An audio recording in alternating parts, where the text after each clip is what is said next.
Popcorn తింటున్నావా? ఏయ్ అచ్చుడు అచ్చుడు popcorn తింటుంది చూడు. ఏమైంది మళ్ళీ ఏమైంది అని ఒకటి.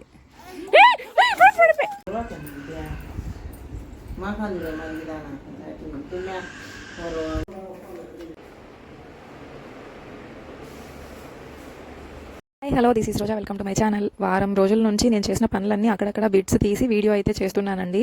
చాలా విషయాలు జరిగాయి, చాలా బ్యాడ్ సిచ్యువేషన్స్ కూడా మాకు వచ్చాయి. అవేంటి అనేది వీడియోలో నేను క్లియర్గా చెప్తాను. ఫస్ట్ అయితే మా పెద్దమ్మాయికి ఆల్రెడీ సుకన్య అకౌంట్ ఉంది. సో చిన్నమ్మాయికి కూడా ఉండాలి అని చెప్పేసి నేను 1 వీక్ నుంచి తన ఆధార్ అప్లికేషన్ అన్ని ఫిల్అప్ చేసి తనకైతే అకౌంట్ ఓపెన్ చేసేసాను. పోస్ట్ ఆఫీస్కి వెళ్లకుండా బ్యాంక్ ఇంటి దగ్గర నుంచే డబ్బులు కట్టుకునేలాగా కూడా నేను మొత్తం అన్ని ప్లాన్ చేసుకున్నాను. సో ఆ పనులన్నీ అయిపోయాయి. దారిలో ఇంటికి వెళ్తూ ఎండలు చాలా ఎక్కువగా ఉన్నాయి కదా అని చెప్పి నేనైతే ఒక 200కి టెంకాయలు అయితే కొట్టించుకొని ఇంటికి వెళ్తున్నాను. టెంకాయలు అయితే చాలా రేట్ ఉన్నాయి. వన్ సైడ్ ఉన్నవి చాలా చిన్నవి 30 రూపీస్, ఇటు సైడ్ ఉన్నవి 50 రూపీస్ అన్నారు. ఇంకా మా అమ్మమ్మ అయితే పూజ చేస్తుంటే మా పిల్లలు చూసారా మా అమ్మమ్మ దగ్గరికి వెళ్ళిపోతా ఉన్నారు. ఈ బుడ్డిది నోట్లో నుంచి వేలైతే అస్సలు తీయదు. ఇంకా మా ఆయన ఫ్రెండ్ రిలేటివ్స్ది మ్యారేజ్ అని చెప్పి వాళ్ళు వచ్చి ఇన్వైట్ చేశారు మ్యారేజ్కి రమ్మని. సరే అని చెప్పి నేను మా ఆయన రెడీ అయిపోతున్నాం ఈవినింగ్ ఫంక్షన్కి వెళ్ళడానికి. సో మనం బ్యాడ్ సిచ్యువేషన్లో ఉన్నామని చెప్పి అలానే ఉండిపోతే మనం మూడ్ పాడైపోతుంది. మనమే కదా చూసుకోవాల్సింది మన వాళ్ళని. సో మైండ్ని రీఫ్రెష్ చేసుకోవడం కోసం ఇలా ఫంక్షన్కి అయితే అటెండ్ అయ్యాము. పెళ్లి రిసెప్షన్కి. ఇది దేవుని కడపలో జరుగుతుంది. మేము ఫస్ట్ ఇంకా ఎలాగో వచ్చాం కదా అని చెప్పి దేవుని కడపలో టెంపుల్కి వెళ్ళి స్వామివారి దర్శనం చేసుకున్నాం. స్వామివారి దర్శనం చాలా బాగా జరిగింది. అసలు జనాలే లేరు. కార్తీక మాసంలో నేను వెళ్ళిన ఫస్ట్ గుడి అని చెప్పొచ్చు. అక్కడ నుంచి చాలా నియర్ బై ఉంది కళ్యాణ మండపము. వెళ్ళిపోయి అబ్బాయిని అమ్మాయిని చూసాం. వాళ్ళకైతే బ్లెస్సింగ్స్ ఇచ్చాము. ఒక ఫోటో అయితే తీసుకున్నాము. ఇంకా ఆయన రండి భోంచేద్దురు అంటే మీతో పాటు కలిసి తింటామని చెప్పాము. ఆయన నాకు కుదరదమ్మా, చాలా మంది ఉన్నారు ఇన్వైట్ చేయాలి అంటే ఇంక సరే అని మేమైతే భోజనాలు కానిచ్చేసి అక్కడ నుంచి ఇంటికి వెళ్ళిపోయి పిల్లలకి ఫుల్ ఫీవర్, ముగ్గురు పిల్లలకి మెడిసిన్స్ అయితే తీసుకొని ఇంటికి వెళ్ళిపోయి వాళ్ళని అయితే చూసుకున్నాం. అది ఒకరోజు జరిగింది. ఇంకా చాలా అంటే చాలా జరిగాయి. ఎండ్ వరకు చూస్తే మీకు తెలుస్తుంది. అసలు కొంచెమన్నా హ్యాపీనెస్ని ఇచ్చే రోజులు కాదు. ఫుల్ స్ట్రెస్ అవుట్ అనమాట. ఇంకా మళ్ళీ పాపకి వెంట్రుకలు తీయించే పని ఒకటి పెట్టుకున్నాము అని చెప్పాను కదా. సో దానికోసం అని చెప్పి కొన్ని బట్టలు కొనుక్కునే పని ఉంటే అవి తీసుకున్నాము. ఇంకా బ్లౌజెస్ కుట్టడం అంటే ఆల్మోస్ట్ లేడీస్ అందరికీ తెలిసిందే. మనం అన్ని కరెక్ట్గా కొనుక్కొని లైనింగ్స్ అలాంటివి తీసుకెళ్ళి ఇచ్చినా కూడా వాళ్ళు కుట్టడానికి మాత్రం చాలా లేట్ అయితే చేస్తారు. ఇదైతే పెళ్లిలో పెట్టిన ఫుడ్. మాకు 2 స్వీట్స్ పెట్టారు, chapati and mushroom curry, colour rice, వంకాయ కూర. సో అవన్నీ పెట్టారనమాట. సో అది ఆ రోజు మేము తిన్న ఫుడ్. ఇంకా నెక్స్ట్ డే మార్నింగ్ అయితే కొంచెం పని ఉంటే మా ఊరు వెళ్తున్నాము. ఊరు వెళ్ళిన తర్వాత అక్కడ పనులన్నీ చూసుకొని దారిలో ఒక బైక్, ఒక కారు 2 గుద్దుకుని మొత్తం బ్లడ్ అంతా రోడ్డు మీద పడిపోయింది. దేవుడా వాళ్ళకైతే ఏం జరగకుండా కాపాడు. ఒకవేళ సర్జరీస్ అయినా పర్వాలేదు, మనుషులు కోలుకోవాలని కోరుకుంటున్నాను. ఒక కుటుంబాన్ని పోషించే పెద్దకే కనుక అలా జరిగితే ఆ కుటుంబం అనాథ అవుతుంది అనుకుని దేవుడికి దండం అయితే పెట్టుకున్నాను. తర్వాత మేము వెళ్ళాం కానీ వెళ్ళిన పని అయితే ఏం అవ్వలేదు. నాకున్న ఒక పెద్ద విషయం ఎప్పుడు నెరవేరుతుందో నాకైతే అసలు తెలియదు. నేను ఇక్కడ ఒక చిన్న విషయం షేర్ చేసుకోవాలండి.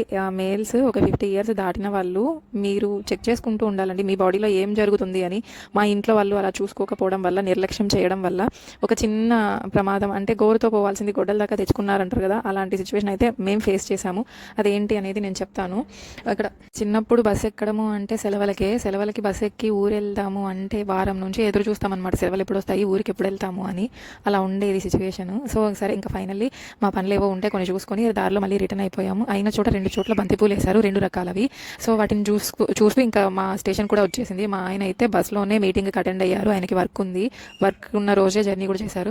ఇంకా సరే ఆ వర్క్ ఏదో కంప్లీట్ చేసుకొని కూర్చొని నేనేమో అవి మొలకెత్తిన విత్తనాలను తినుకుంటూ కూర్చున్నాను, మొలకలు. ఆయనేమో వర్క్ చేసుకుంటున్నారు. మీటింగ్ బస్ స్టాండ్లో ఒక చోట సైడ్కి కూర్చొని ఆయన మీటింగ్ ఫినిష్ చేసుకుంటుంటే నేను కూర్చొని మొలకలు తింటున్నా. ఆ బస్కి వెనక పక్క మేము స్కూటీ పెట్టాము. సో టైం వేస్ట్ ఎందుకని చెప్పి నేను స్కూటీ తీసుకొని వచ్చాను. ఆ రోజు అలా గడిచింది. ఇది నెక్స్ట్ డే మార్నింగ్ మా తాతయ్యని తీసుకొని హాస్పిటల్కి అయితే వచ్చేసిన. నేను ఎందుకు వచ్చినామంటే ఇది నేను ఇప్పుడు చెప్తాను. సో 50 ఇయర్స్ దాటిన వాళ్ళకి ఒక 10 మంది మేల్స్లో ఒకరికి ఇద్దరికి వాళ్ళ ప్రైవేట్ పార్ట్స్ దగ్గర స్కిన్ అనేది టైట్ అవుతూ ఉంటుందంట. సో దాన్ని హాస్పిటల్లో చూపించుకొని దానికి ఒకవేళ సర్జరీ కనుక అవసరమైతే చేయించేసుకుంటే గోటితోనే పోతుంది. కాదు ఏమవుతుందిలే అని మనం నిర్లక్ష్యం చేస్తే ఆ గోటితో పోయేది కాస్త కొండంత అవుతుందంట. సో గొడ్డలి దాకా వస్తుంది. కాబట్టి మా సిచ్యువేషన్లో అలానే జరిగింది. సో మా తాతయ్యకి సర్జరీ అయితే చేశారు. సర్జరీ చేయించుకొని ఇంకా ఆ రోజు ఈ నైట్ అయితే మా తాతయ్యని తీసుకొని ఇంటికి వెళ్ళిపోతున్నాను నేను ఆటోలో. కొంచెం జాగ్రత్తగా తీసుకెళ్ళండి అని. మాకు బంధువు, రిలేటివ్ ఎల్లారెడ్డి అని చాలా హెల్పింగ్ పర్సన్ అనమాట మా ఫ్యామిలీకి. సో ఆయన ఆటోలో ఇంటికి వెళ్ళిపోతున్నాం. ఇది నెక్స్ట్ డే మార్నింగ్. మా తాతయ్యకి ఇంకా డ్రెస్సింగ్ చేయించాలి కదా, ఆటోలో తీసుకొచ్చాను నేను. మా అమ్మాయి నేను వస్తాను మమ్మీ అని వెంటపడింది. సరే నేను తీసుకొచ్చాను. ఆ పని చేసుకొని ఇంటికి వచ్చాము. ఇంటికి వచ్చిన తర్వాత ఇంకా మా చిన్న బుడ్డ దాన్ని ఎత్తుకున్నా. ఎంత క్యూట్గా ఉంటుందో దాన్ని చూస్తే చాలా నాకున్న బాధలు, స్ట్రెస్ అన్నీ పోతాయి అనమాట. మా ఫ్యామిలీలో ఏంటో ఒకటి పోతే ఒకటి, సర్జరీస్, మా పిల్లలు హాస్పిటల్లో అడ్మిట్ అవ్వడం, అసలు ఎలా అంటే చెప్పలేకపోతున్నాను. అంత ప్రాబ్లమ్స్ ఫేస్ చేస్తున్నాం.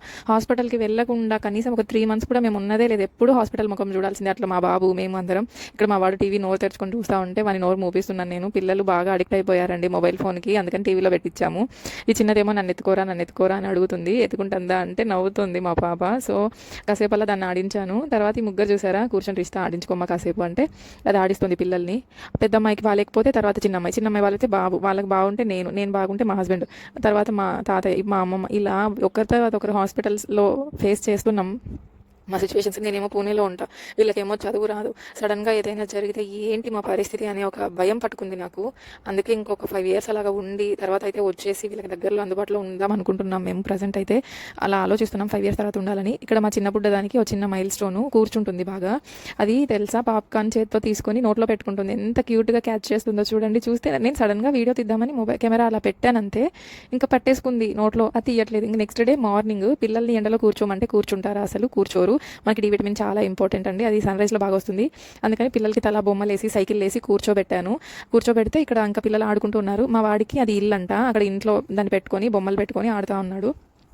ఆ కడ్డీలు ఎక్కడ కళ్ళకి గుచ్చుకుంటాయో అని నాకు అదే భయము. రారా అంటే పక్కకి రావట్లేదు.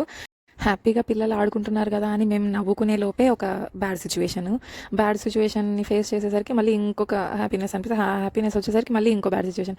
ఇలాగా అప్ అండ్ డౌన్ అవుతుంది లైఫ్. అసలు ఎలా ఫేస్ చేయాలి, ఎలా ఈ సిచ్యువేషన్స్ని తట్టుకోవాలి, అసలు మెంటల్గా స్ట్రెంత్ లేదండి. ఫస్ట్ స్ట్రెస్ అవుట్ అయిపోతున్నాం, ఈ మైండ్కి రిలాక్స్ దొరకట్లేదు. ఇప్పుడు వీళ్ళు ఇక్కడ ఆడుకుంటున్నారు కదా, మా వాడేమో దాన్ని టెడ్డీ బేర్ హౌస్ అని చెప్పి ఆడుకుంటున్నాడు. సరే అని ఆడుకుంటున్నాడు. సన్ రైజ్ పడితే మంచిది, కాసేపు ఉందామని నేను కూడా వచ్చిన. ఏదో పిచ్చిగా ఆడుకుంటున్నారు. అయితే ఈ గ్యాప్లోనే మా చిన్నమ్మాయి కింద పడిపోయింది, మా పెద్దమ్మాయి కింద పడిపోయింది. ఇద్దరికి మా అమ్మమ్మ ఆయిల్మెంట్లు, మసాజ్లు, వాళ్ళకి చిన్నపిల్లలకి జెండు బాంసం ఉంటాయి కదా, సో అవి అప్లై చేసి, మీకు బుద్ధి లేదా, మీ అమ్మ నువ్వు ఇద్దరు కలిసి మిద్ద పైన ఉన్నారు, పిల్లలు పడిపోతా ఉంటే మీరేం చేస్తున్నారు, చూసుకోవాలి కదా. వాళ్ళని అంత సెన్సిటివ్గా ఉన్న పిల్లల్ని పడేస్తే ఎలాగా? మొహం మీద ఘాట్లు పడితే పెద్ద అయిన తర్వాత కూడా పోవు. కొంచెం నిర్లక్ష్యం తగ్గించి కేర్ఫుల్గా పిల్లల్ని చూసుకోవడం నేర్చుకోండి. చూసుకోవడం చేత కాకపోతే ఇంట్లోనే వయసు వాకిలేసేయండి అని వార్నింగ్ అయితే ఇచ్చింది. ఇక్కడ మా పాప పెద్దమ్మాయి ఏమో ఆగినట్టు ఆగి టపాన్ పడిపోయింది సైకిల్లోంచి. దాని మోకాల దగ్గర తగిలి వాపు వచ్చింది. చిన్నమ్మాయి మాత్రం ఉందిలే అని మేము కాస్త నిర్లక్ష్యం చేశాము, మా బాబు పడేశాడు. వాడు ఆ పిల్లని వెనక్కి తోస్తున్నంతసేపు మేము బాగానే చూసుకుంటున్నాము, కానీ సిచ్యువేషన్ అలా వచ్చింది, ఏం చేయలేం. సో ఇప్పుడు మా తాతయ్యకి సర్జరీ వరకు వెళ్ళాం కదా, సో డాక్టరు స్కాన్ రాశారు, స్కానింగ్ చేయించాము.